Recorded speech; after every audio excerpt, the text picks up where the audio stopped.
Apakah hukum merempih jari?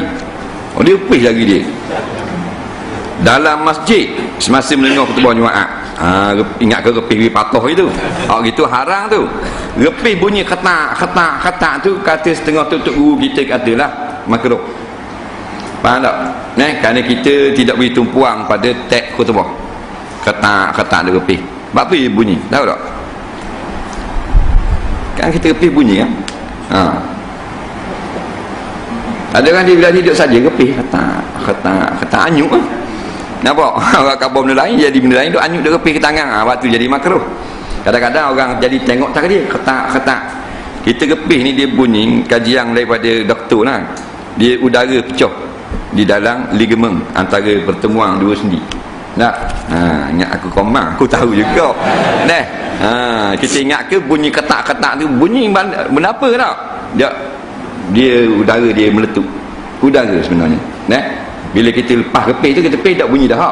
Dia tak kupur dah udara. Lama kan dia kupur pula, repih bunyi pula, ketak bunyi pula.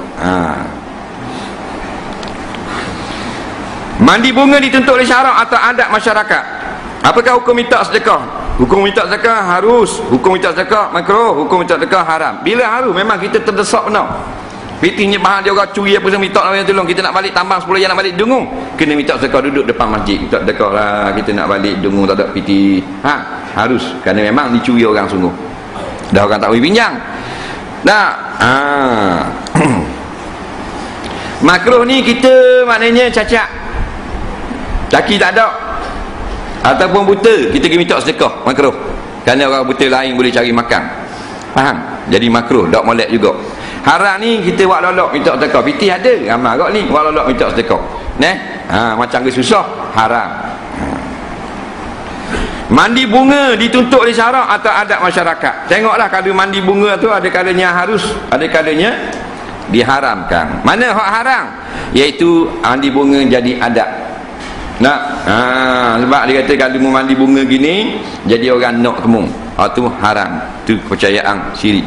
Adapun mandi bunga yang diharuskan untuk menyegarkan tubuh dengan sebab aura-aura yang ada pada flora ataupun mewangikan tubuh, maka diharuskan pada syarak. Kerana mandi air ada bunga ni adalah satu adat yang biasa daripada zaman dulu lagi, zaman Firaun lagi.